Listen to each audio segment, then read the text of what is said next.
Well, thank you everyone for joining us for the latest in the Miller Knoll Insight series online. My name is Mark Catchlove and I lead the Miller Knoll Global Insight Group, responsible for sharing our own insights.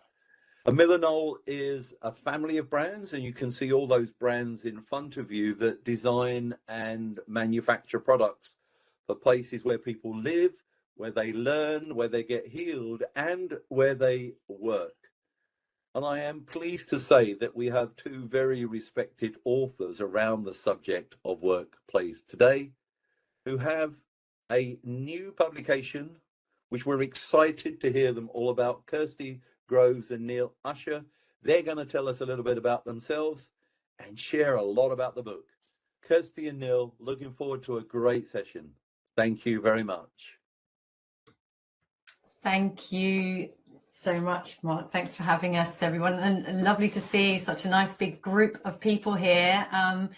Good morning for those of you stateside, and good afternoon for those of you in the UK and Europe.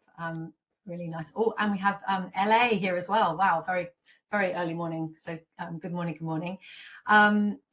Thank you so much for being here. Puerto Rico, I'm going to stop looking at the chat because I'm going to get completely waylaid by the amount of people that are coming in from all over the place. Really, really lovely to be here. Thank you so much for taking some time out, because I know that people are busy, and I really appreciate that you're here live with us.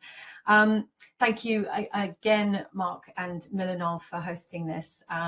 So Neil and I are going to be talking a little bit about our new book, Workspace Made Easy. But before we do, I think it's just worthwhile just giving a quick, and this time I do mean quick, Neil, introduction to ourselves. I attempted a potted history, and then I think that the word history took me down totally the wrong route. A little bit of background to me. I'm Kursty Groves. I am what's known for my sins as a workplace consultant. I help organizations to figure out how to make work for them. I've also written 3 books. My first book was called I Wish I Worked There, which kind of goes behind the scenes of some interesting big organizations when it comes to how they organize and design their spaces for supporting innovation and creativity.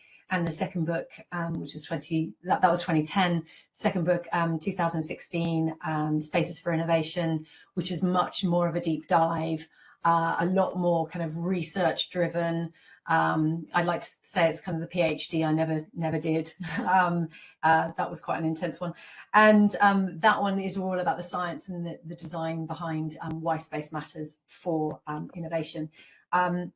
I've been before my kind of entry into this whole world of physical environment and beyond physical environment for work is originally as an industrial designer, product designer, experience designer back in the kind of the late 90s, and then I swiftly moved on to working in innovation. When I say swiftly, after about 6 years, moved into innovation consulting, internal capability building, in terms of skills, processes, structures, and the like, for helping organizations to make innovation happen within their organizations. And it was at that point when I realized that some of our clients were really missing the trick when it came to physical space, which is what prompted me to kind of go back and really investigate, you know, what it is about some organizations paying attention to the design, definition and operation of their work environments to enable great creative cultures. So that's kind of a bit about me. This is kind of the angle, I guess, I kind of take, I come at this subject from, and I'll let Neil give himself a little bit of an intro as well before we kind of dive into why we did this book in the first place. Hi everyone, thank you for joining. Amazing to see such an international audience. And just as a short introduction to myself, I've been in this business for 32 years. What business is it? I call it corporate real estate. because I've worked for large organizations, primarily client side, during that period of time. I think it's safe to say none of this was meant to happen. It's all been a happy and an energizing accident. I got into facilities management at the beginning of this journey, just as a sort of stopgap really for a year, and I've been here ever since. I've started on the sort of the writing journey really around 2010 with the blog Work Essence, which some of you may remember, and published my first book in 2018, which was The Elemental Workplace. I won't read all my book titles because one of them has a very sweary title, and this is obviously a family show. This is book number 5. I'll probably have a little bit of a break after this one because I've got another book out at the same time as well, which I co-wrote with my wife. So yes, we're delighted to be here to tell you about this today. I'm not a designer, I'm not an engineer, I'm not a real estate agent. I think it's safe to say, realistically, everything I know about corporate real estate, I know because of doing it really from sort of 32 years of practice. I'm currently the VP of Places for Sage, and I've been doing that for just over a year, so back in a corporate role after about 6 years of consulting and working for a small startup, which was a fascinating experience as well after many years of large scale sort of corporate activity. And in terms of day job, in just in the last 12 months, we've already from a standing start launched 4 new workspaces. We have 5 more going live between January and March next year, and then another 4 around about October, November next year. So the journey that Sage is going on in creating fantastic workplaces is at sort of fairly breakneck speed, and it's been tremendous fun doing that. So, but enough about the day job. I'm going to pass back to Kursty. We've got a few things just to cover before we get into, first of all, why we wrote this book. We're going to talk about how we put it together and then say a little more about what it contains. Awesome. Thanks, Neil.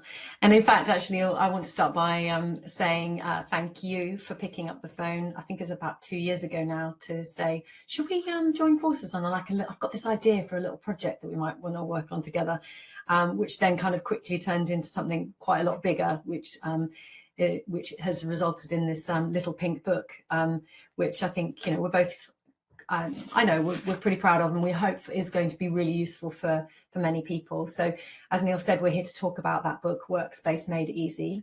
But really three things really: why we think the book's needed, how we created it, and what's inside it. So before we do dive into that, I just want to apologize in advance for the fact that there are no PowerPoint slides. Sorry, but it's intentional, because just like the book itself, this is not about kind of big fancy platitudes. This is not a conference. This is really and we also don't have like the book, lots of glossy kind of eye candy pictures of beautiful snazzy looking offices. It's just really going to be us sharing the journey that we went on and a few stories along the way, which I think is reflective of the tone of the book itself. And just on that, in terms of stories, there's a quote by from Brené Brown, which I really love. And she said that stories are data with soul, which I think really kind of hits the nail on the head as far as why we used stories in our book, because this book is pretty much a kind of how-to. It's a step-by-step. This is what, all the things that you need to do and consider when it comes to creating a great work environment.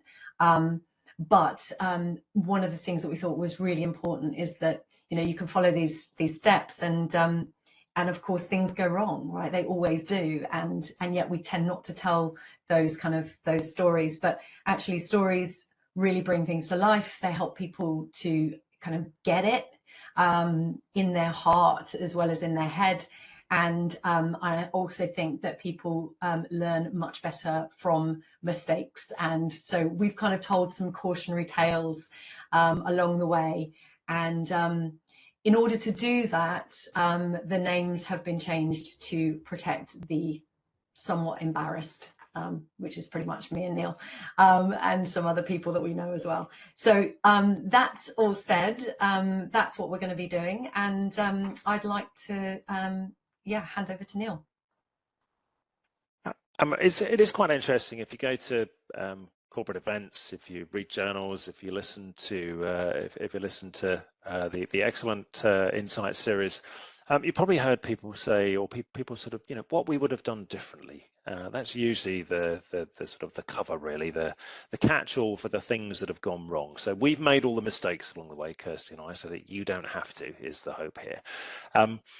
But just before Kursty explains why we wrote this book, I'd like to share one story, and we'll share a few today. And the ones we share today are not in the book, so we did have a few in reserve, and there's probably more if we really scour our memory a little more. But sometimes these stories can be quite formative in our careers, and this one's from quite a long time ago, and there are a few actually that sort of do go back a few years.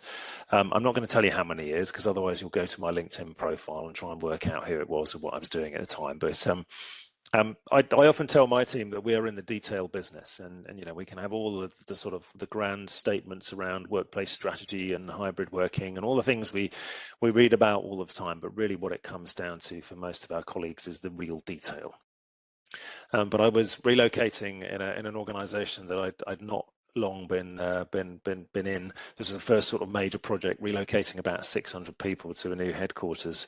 And I think it's safe to say, and from the days when we used to do move matrices and people used to have 6 or 7 crates of stuff to go with them, that we had been unbelievably meticulous in the planning of this move, and we really wanted to make the best possible impression on our colleagues, on the organisation, and unfortunately, on the day when we were moving in and unpacking all of the crates, one person showed up. Person 601 showed up and said, "Where am I sitting?" And we looked through our list, and we looked through each other's lists, and we looked again, and that person had not appeared on any of our lists. The change champions who were responsible for notifying us hadn't picked up on the fact that this person was starting on their first day with the company was on that particular Monday. So we weren't able to claim 100% success. It's still rather smarts today. I probably should have got over it, but it has been formative for me in making sure that whenever I approach a Workspace project, that we are as meticulous as possible. We are very much sort of detail oriented. As much as we start with the grand strategic goals and aims, it really comes down to making sure that we've got our finger on the pulse all the way through. So it's just an example really of how some of these stories and our sort of metaphors, the names we use for these stories can carry through our careers. But this one's been with me for several decades, and I still quote it today. On that note, I will hand back to Kursty. It still hurts, doesn't it? I can tell it still hurts. Yeah. So what I'm gonna kind of kick off with the why. Like why did we do this book? The kind of the 3 main reasons. And what you'll find pretty quickly is that 3 is the magic number when it comes to Neil and myself. The book itself is in 3 parts, and each part is in 3 parts. But anyway, so there are 3 main reasons that we wrote the book. I think the first is there was a gap. The second is really about kind of reasserting how important space is, and the third is about kind of looking at things from a client's perspective. So in terms of the first one, this gap in the market that we picked up on, when we were talking, we kind of figured out that actually something kept emerging, is that there was no real kind of end-to-end a kind of way of seeing the whole picture. And and we were like, surely somebody's done this before, have they? No, they haven't. And it seems like such an obvious thing, but it really didn't exist until now. And I was racking my brains the other day trying to figure out why this hasn't really, why isn't there something that just kind of says, guys, if you want to create a new work environment, here's what you need to do. And there's probably a number of different reasons. One is because it wasn't really necessarily right on the top of organizations' lists. It only comes around every now and then. And if you're not in the industry, then, you don't really kind of you're not looking for it. If you're in the industry, maybe, you kind of as experts, you don't really want to share your own knowledge with other people in the chain, for fear of kind of, giving away some secrets, or maybe there was another piece around, maybe we're so wrapped up in our own jargon that we didn't even realize that it was something that was needed by people who don't really understand the jargon. We didn't even realize it was a need, or maybe we're just too busy to connect the dots between all those different parts of the actual process. And I personally feel like it's kind of all of the above. I think all of those is probably a mix of all of those things. But whatever the reason, we kind of realized there was a gap, and that what was really needed was a kind of joined up overview, simply explained, with nothing to hide and nothing to gain. And that, I think, is really important for us. We really wanted to come at this from a position of neutrality. This is not kind of a sales pitch. This is nothing. We're not really gaining anything from this, apart from everybody doing a better job. So that's kind of the reason number one, that gap in the market. I think reason number two is that space is so important, I think, now as much as ever. At a time post-COVID when, we've got organizations trying to figure out how work works, whether we get everybody back in the office, whether people are working from home, what hybrid looks like, what does the world of work look like, and where does space fit into this? Really trying to solve this conundrum of how workspace fits into this new world of work, this massive seismic shift that we've been going through. But often with increasing pressure and decreasing budgets. So a lot of organizations we're noticing are actually trying to do a bit of it themselves as well, and not really being able to engage experts from the get-go. And so we kind of wanted to create something to help organizations get their heads around what they need to have in place and what they need to know before they start on the journey, and also how to go about their own workspace transformation if they need to do it themselves, however big or small. But also the third reason is, if they do get external help, how to be really good clients. So how to get them, how to help clients to understand, clearly they don't call themselves clients, but organizations, people within the organizations, how to find the right external partners, how to work with them, how to choose them, how to have the right information, so that they can effectively be the best clients that they can be. So they're armed with data and knowledge that their partners need as well, so that they can have a great relationship with them, but also help them to manage their own internal stakeholders. And I think one of the reasons behind this is because we've both worked with loads of organizations who are new to workspace transformation, and we've had to kind of educate them and coach them along the way, and we've spent a lot of time doing that. So I think we thought, if they had this in their hand, if they had something in their hand that could just help them see this, that would really, really help. And so I guess if I can tell a quick story around one specific story, I think that kind of pulls this all together. There's a number that are similar, but this one really comes to mind. It was a big office move, a new headquarters for a client of mine who had been managing their own kind of internal, almost like an organic growth of lots of different workspaces over time. And they knew that this was going to be a really big one. And so they appointed an external project manager to work alongside their head of property and real estate, who for lots of good reasons. But the thing is, this particular project manager really kind of insisted on running the project with their own, in hindsight, very cut and paste process. Again, understandable, because it was this is a tried and tested process. This is how we do it. We know it works. And the client was assured that their life would be a lot easier as a result. But the problem was, for this particular client, who was very capable in and of themselves, it was a bit like a black box. And so they were kind of relying on this kind of external expert who wasn't really communicating enough of what was going on. So anything that would go wrong, the client would feel as if no one was being held accountable for anything. The decisions that were being made, they were feeling really on the back foot.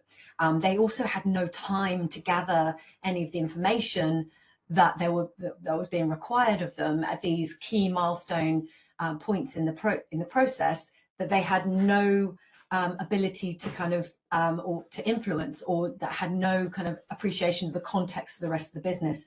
So these big decisions were being made where there was just simply no time to absorb the information or engage the business. And it was frustrating, to say the least, on kind of both ends of the scale. So this, for me, is kind of where I came into the project, and there was a lot of finger pointing. There were kind of boxing gloves were on, and it was a bit of baptism of fire, to be honest, in that project. But I think that, for me, sticks with me, because that was one of the reasons I think we really thought it was so important to create something that demystifies the whole process, because I feel like the project management team were trying to give themselves a bit of space so that they could kind of, keep up appearances and reassure the client that they had everything in hand. But actually, all the client needed to know was a little bit of information. So something that demystifies the process, gives the kind of and also elevates space to the level where the client was having problems with the senior management kind of getting involved and being engaged. So that's the reason that we wanted to kind of help the organization be able to deliver the information the right way, ask the right questions, engage internally and externally as well. That's my little story there. I'm going to hand over to Neil now to kind of tell you a bit more about the how of the process, how we went about doing it. So it'll come as no surprise to anyone. There are three key aspects of how we wrote this book. There's the framework, there's the substance, and creating the sort of content effectively, and then the method we deployed. And in terms of the framework, I'm obsessed with structure in books. It's where I start in writing a book. I think it's vital in any book. You need to sort of know where it's going. You need to be able to look up the contents page and understand it. And we did hear an interesting story about so many people make a choice of whether to buy a book or not by looking at the contents page. So it's very important that sort of presented that initial structure. But we originally started this as potentially a free ebook for a bit of business development, both being consultants in fairly different areas of industry. And we said, let's think of the top 30 questions in terms of sort of the before, during, and after of that anyone new to this who's handed a workspace creation project would need to understand. The trouble is that in starting out with 30 questions, every question we try to answer prompted another few questions. So it's really important that we sort of held that structure and grew that structure as we went. Hence, it ended up with 9 sections with 3 chapters in each and around about 80 questions in total. If anyone's thinking of writing a workplace book, but you're not quite sure what to write about, we tend to think that each one of those questions is a book in itself if you want to go down that rabbit hole. If you've ever seen Men in Black 2, where at the end they open the locker and there's a whole world of aliens inside, you'll understand what I mean, which is that effectively every one of those questions opens the door to other players in the industry, to jargon, terminology, stories in their own right as well. Each question is its own serious challenge, really, and one that we could spend a lot more time on. So really tried not to digress, because this can be a really engaging subject, and there's so much more to explore. And I'm a great believer that most business books could be a pamphlet, really. They say the same thing over and over again. But there are also those that are sort of complete kitchen sinkers as well, where just the author throws just about everything they ever knew about the subject at it, and then wonders why they've got no content left for a follow-up. And we were just adamant that it would neither be a pamphlet, because we tried that and it didn't work, or it wouldn't be a kitchen sinker either. So hopefully it sort of struck the balance between the two and it was quite a struggle all the way to do that. And I had to be practical as well. We wanted to make sure that there were no theories, Nothing sort of new to get your head around in this. It's because really we don't think anybody starting out on this journey has got any time for it. Really, we haven't got time to debate the niceties. We've got to get on with it. There'll be an organisation expecting that person who's been appointed to deliver this workspace, anxiously awaiting them coming back saying they can deliver it earlier than expected, because that's what happens in these instances. And it has to be doable by anyone as well. Anyone picking this up from scratch should be able to follow this process and be able to deliver a workspace. And they'll do a few things differently along the way. They may skip some sections. We've got one of our sections is about finding a workspace, the search in the market for some space to lease or space to buy. If you're renovating your existing workspace, you don't necessarily need that section, but we tried to make sure that everything there is completely practical. And one of the other real challenges was maintaining the order within that framework. Because realistically, if you're starting out, you want to know everything right at the beginning. So we think the best way to read this book is to start on Friday evening and then finish by the end of Sunday, and then keep it with you during the process, because we want to make sure that anyone picking this up doesn't just follow it step by step, but sort of absorbs themselves in it all first. And to give you an example, if you're about to go out to tender for a design firm, you really need to understand your construction procurement method before you start, because otherwise you'll end up selecting designers from different parts of the industry, and you might not necessarily get the right sort of comparison when you're looking to select someone. Because you may end up going to design studios who will just do the design for you. You could end up going to designers who are part of design and build operations who will want to build it for you too. So there are some things that you need to understand the order of. So I think it's safe to say we ended up moving these chunks of text around on a fairly regular basis, saying, do you think this bit needs to come before that bit? Because how do we actually design it? And I should say we didn't design this around the Reba work stages or anything. We didn't use any of the existing industry guides or processes. We've tried to design it around the human and the human process and the way that people actually think, not the way that the industry tells us we need to think. And talking of sort of structure and order, we probably all had one of those moments where at sort of 3 o'clock in the morning, the light bulb comes on in our head and we realise we've got a problem and we hadn't thought about it. I don't know how this process works. I'm hoping a psychologist will explain it to me one day, because I've had too many of them during the course of my career. But many years ago, I was working on a project where the people team or HR team had given me, when I joined the organisation, had given me all of the detail that I think I thought I needed to know in terms of the teams and the team numbers and the shape and nature of the organisation. And we worked with the design team to design this workspace. So about 700 people. We got it all completely buttoned down, and then we started to move into the sort of more detailed planning, a little like the story I told you at the outset. So we started to get people's names and we started to want job titles, and just to make sure that we could validate all of that information. And to my horror, basically there were about another 150 people on top of those that I was originally given, and because we actually had the detail behind it, and that was a formative lesson really for me, in terms of just making sure that we ask the right questions at the right time, we get the right information at the right time.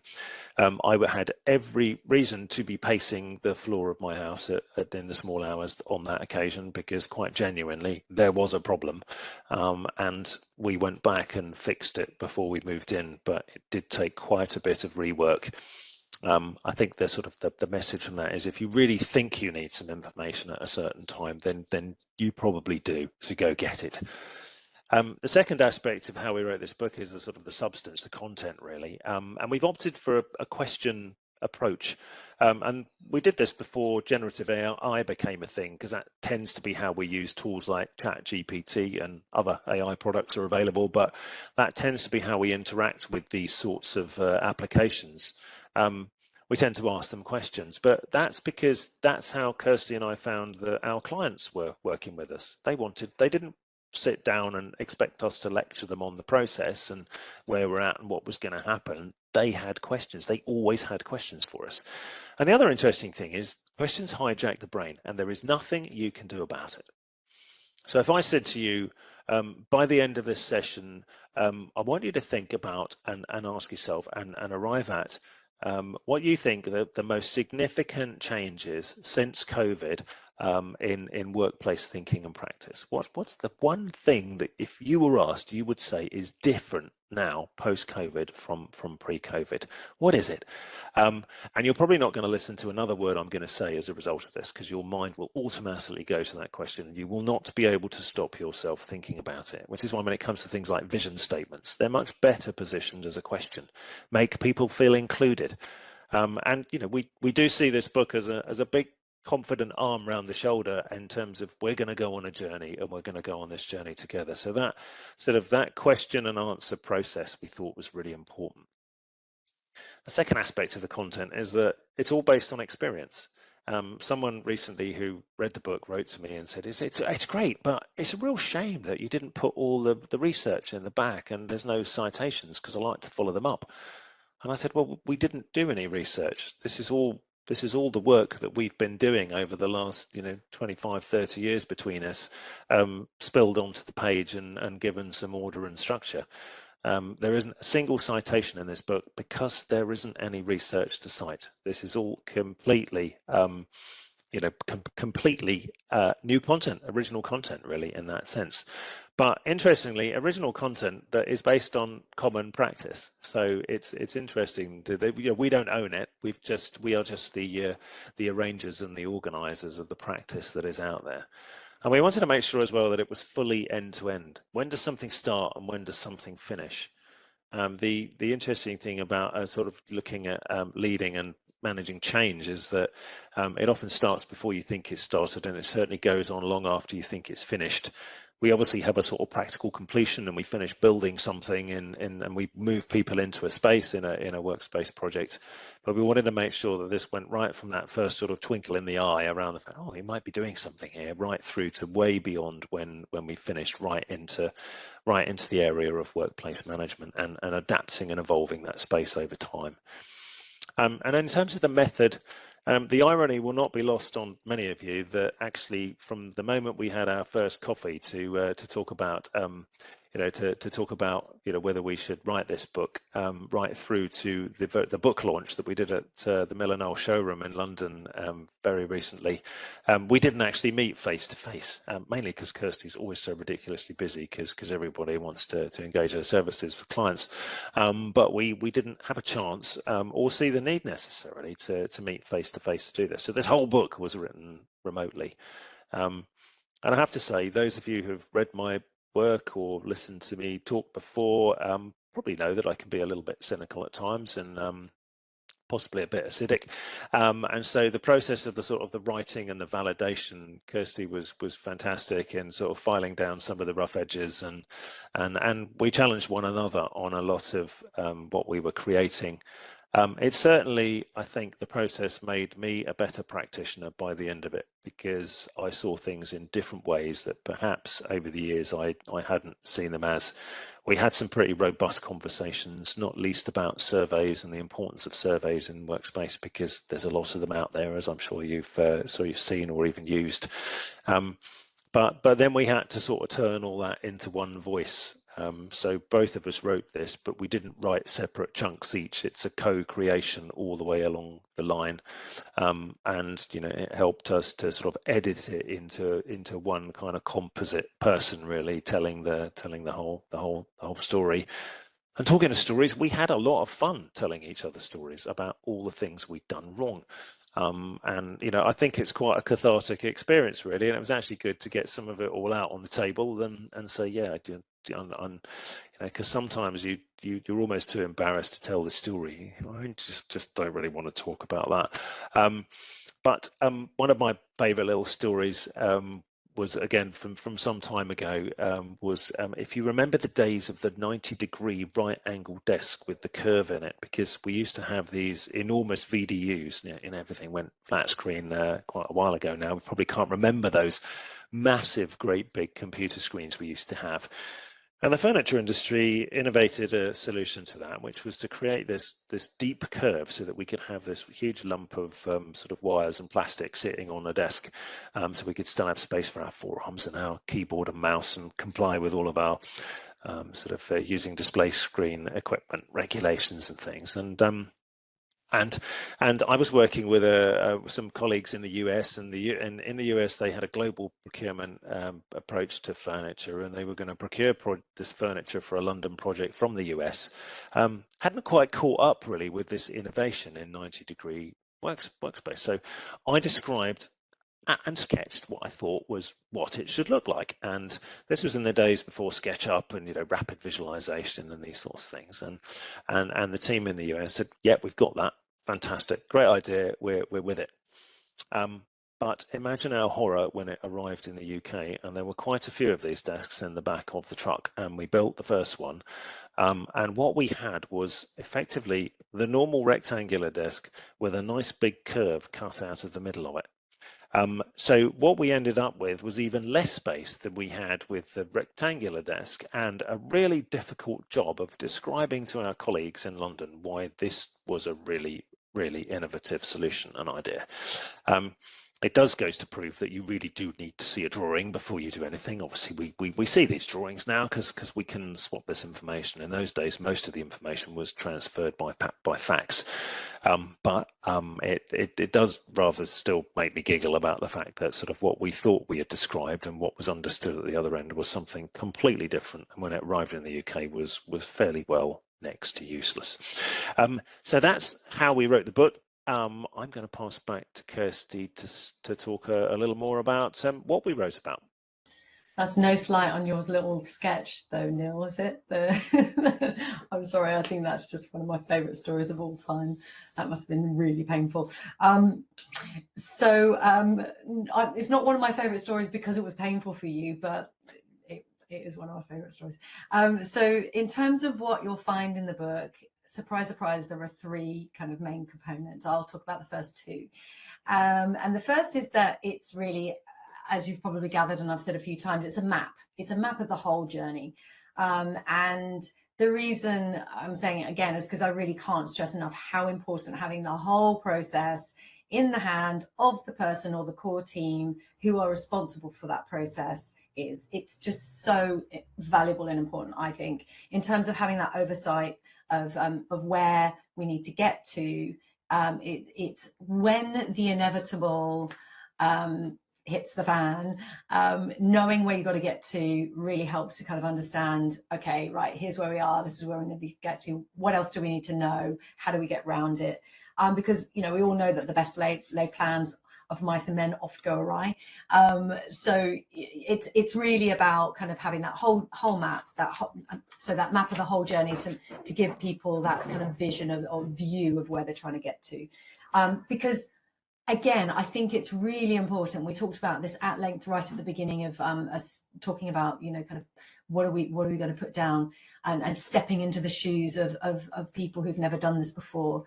And also, I remember a lot of the conversations at the beginning were about the industry, and people who aren't in the industry don't know what the industry is, and people who are in the industry and who are experts, at the end of a project, they've left the building, and the people who are left with those workspaces, they're the ones that kind of need to understand, how they got to where they got to. So that kind of map is super important. And just to kind of reiterate something that Neil said earlier, that map isn't kind of a Reba stages, the official stages, but it's kind of structured for the human being who's ultimately going to be kind of responsible for it. The second component, the thing that you'll find about this book and that's inside the book, is that it's designed for everyone. Yes, it is designed for that newcomer to workspace change, so that they can see this kind of route of what they need to do, and who they need to communicate with and what they need to gather. But it's also, we talked at length about this, it is for the people who are more experienced, because rather than kind of telling people what they already know, it's really important for them to see what's going on up and down the chain of their own realm of expertise. And it's really great to help them to help their clients to have a better relationship. So we really want to make it kind of applicable to those kind of internal and external people, experts and newbies alike. And then also we've tried to make it applicable to small kind of high growth organizations who might be wanting to take on the burden of the kind of transformation themselves more, as well as those larger organizations who might be engaging external partners but need some help kind of getting some of their internal stakeholders to understand the process to make their lives a little bit easier as well. And then also, I would say, finally, we've tried to make it kind of applicable to, internationally. So it's country agnostic as far as possible.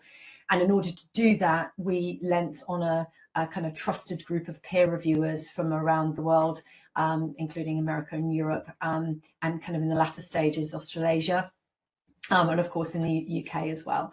So, so we've really tried to think about making it kind of a full map and for everyone. And the third reason, Neil, is the third component of what's inside.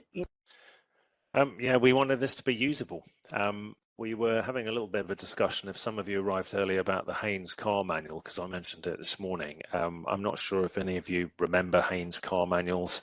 Mark was saying that they are international, and they are still going and out there, but many times they're now used on a sort of, you can download the ebook. But back in the day, my dad had a whole shelf full of Haynes car manuals of some of the worst cars ever produced, of which we seem to manage to own most of them at varying points in time. Was often under the bonnet of the car on the weekend. The bonnet was up, the manual was laying on the top of the radiator or whatever inside the car as he was changing something, and we used to go to the breaker's yard and get bits and pieces of old seriously broken cars, the bits that were still working, to fix. And because car maintenance was something that a lot of people did themselves in those days, and before a car, you open a engine you open the bonnet now and there's usually a battery in there, but essentially the Haynes car manual was an incredibly useful tool. And whilst they were on the shelf, most of the time, because they'd been picked off the shelf so many times, all the spines had broken and you couldn't really see until you got the book off the shelf which car it was for. But the whole idea was that they were intended to be a bit oily and a bit sort of used, and the spines were intended to get a bit messed up, because they weren't a book that you took to bed for some sort of relaxing reading before switching out the light in the evening. These were genuine, practical, useful, used tools, and when you finish with them, you just sort of bought the next one to go with the car. And so. And apparently Mark told us this morning as well that before they were always written by two people, and before they started writing one of these car manuals, they used to buy one of the cars and sort of take it to bits effectively to be able to put it back together again. I'd like to tell you that Kursty and I bought our own workspace and took it to bits and put it back together before we wrote this book. It's not quite the case. We probably feel like we have done that on a number of occasions. But anyway, we want this to be effectively the Haynes car manual of the workspace. We want it to be usable. We want it to be there. We want it to be on the table. Coffee rings, scribbles, little sticky notes stuck in it, notes on it. We want to get messages from people saying, we're not sure this is right, we're not sure that's in the right order, did you think about this or that? And so that's really the vision for this book. You do hear when people write reviews of books and talk about, this is the sort of book that everybody needs on their shelf. We don't need it on the shelf, we need it in the hand, and we need it being used. And I think I probably mentioned before, it's not about new concepts or panaceas. We're not shifting any paradigms with this book. It's solid, grounded advice based on years of experience, and it's the stuff that's going to get you there. And so that's, that really was the whole draw. So every aspect of this, we've tested it in terms of its usability. Can someone understand it? Can they apply it? Can they do something with it? Will it solve a problem? Will it answer the question?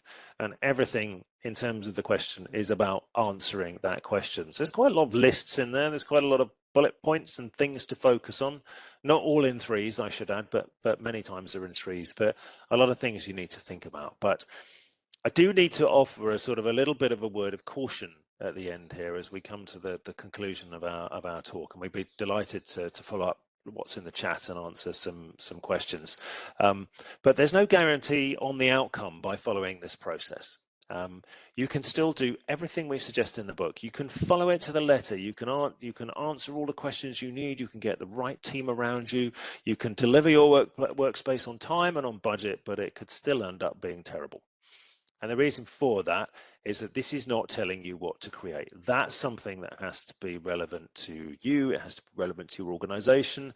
We tell you how to ask the questions within your organization to understand what it is you're trying to achieve. We do advise you not to follow fads and fashion and not just to copy the next organization who's done something cool, because realistically, they're going to be very different from you and have a different needs and different requirements and different culture. Was a bit of a trend, if you remember, in the days when the large tech companies were breaking some new ground. Everybody wanted to follow what the big tech companies were doing, without realizing that perhaps the culture of the organization concerned wasn't really aligned with the culture of those big tech companies. I do think in those days that some of those big tech companies and their workplace schemes did give people permission to think differently, and I think that's highly important. But what we're suggesting here is that you do something that is entirely right for you. Get the right people around you, work with the right designers, the right delivery teams, and you will get a fantastic outcome. You will create a fantastic workspace. But as we say, this book is not about what you're creating. Just to reiterate, it's about how to create a fantastic workspace. So we've told you why we wrote it. We've told you how we wrote it, the sort of challenges we faced. We've given you an idea of what it consists of in terms of the substance, the content, the approach.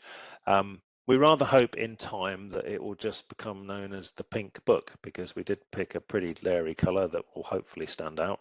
You're unlikely to lose it amongst a pile of books. But we hope it stands the test of time, and as Kursty mentioned, we hope it's applicable to any type of workspace, not just an office. This will do for a lab or a workshop or other sorts of spaces too. It could be a classroom, it could be a university, it doesn't matter. It's about creating workspace, whatever work you're doing in it.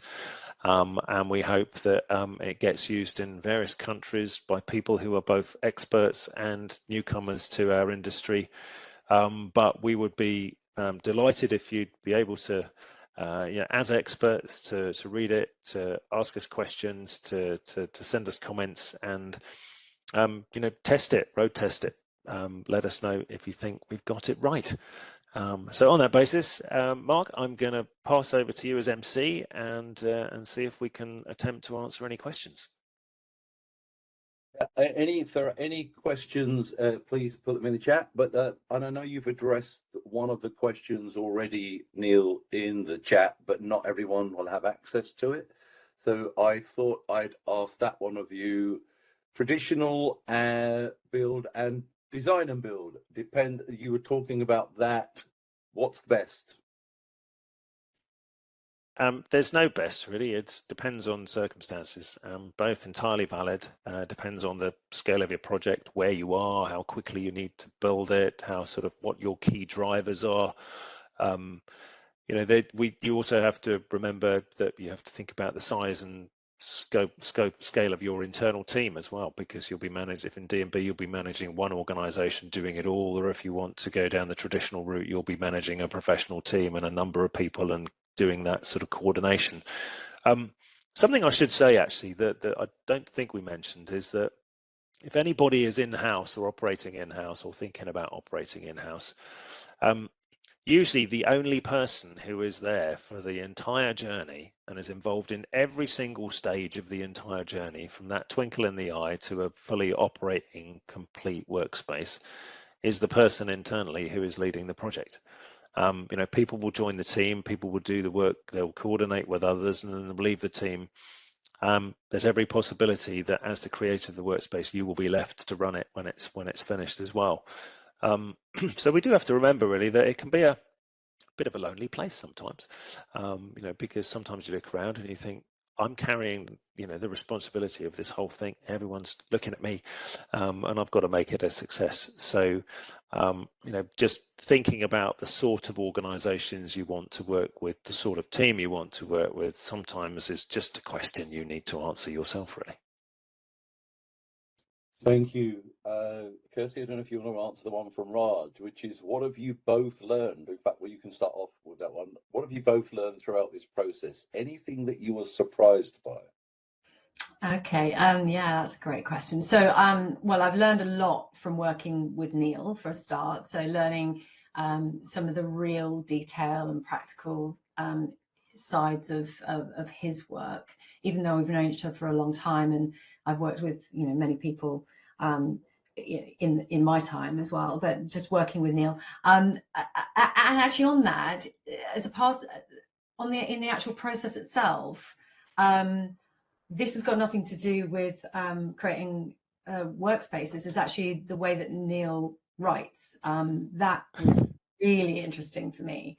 And as anyone who knows Neil, he's quite prolific when in his blogging days, and I think you've paused a little bit. I think pick it back up, Neil, because you're great. So really, that whole process of kind of backwards and forwards, it was magical actually seeing the thing come to life so quickly. It took us a long time to really kind of tweak it and get it right, but I learned a lot around that.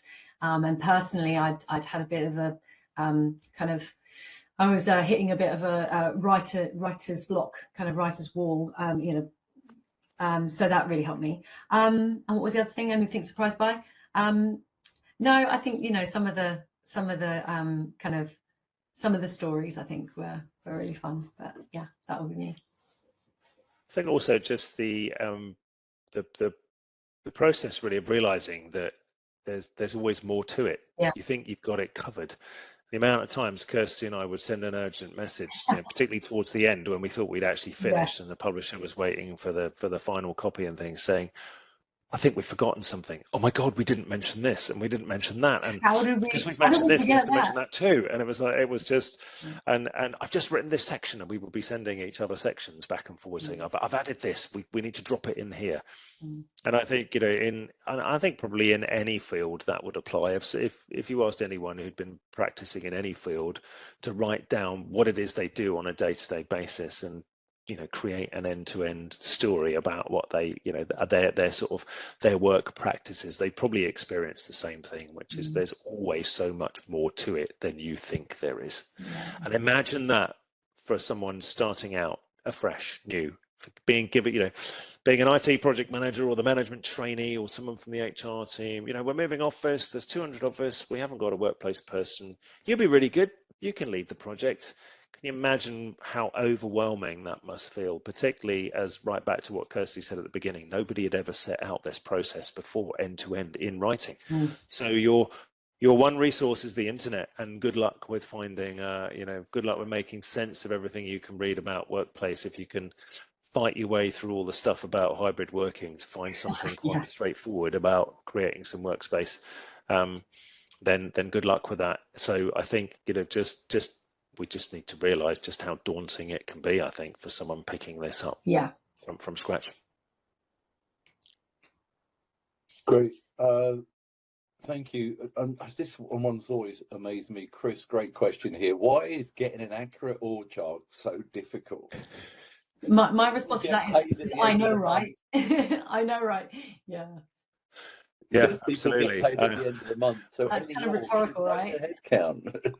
Yeah, I found when I was consulting, I found the most difficult question when I did my sort of request for information at the beginning of a project. The one question that never got answered and always came back blank was, I used to say, have you got an organogram of your organisation so I can understand how it all fits together? So it's not even an org chart, it's just the different parts, sales, marketing, product, how does it all fit together? And I think the difficulty is that, I don't think anyone in an organization ever thinks it's their job to create an organogram of the organization. It's only those people who are joining the organization to do that sort of consulting from scratch who probably need that. So does anyone really want to spend time doing that for the consultants? No, they're consultants. They can find it out for themselves. Yeah, exactly. That's what so, you're here for, right? we end up creating something usually during the process. But yeah, I think there are two different things. There's the organogram of the organization, and then there's the org chart. And the last piece of all that, I think, is also that nobody ever really seems to get a handle on is what is the plan for the next sort of 1 to 3 years in terms of how the organization is going to change and grow. Usually met with, that's a good question, if when we ask the question. Yeah, good question. Yeah. Next, yeah. In fact, and Neil, that actually leads me on a question I was thinking about. You've had the benefit of being client side, which you are now, and consultancy side. Has that given you any enlightenment? I'm sure it has, but anything you want to share?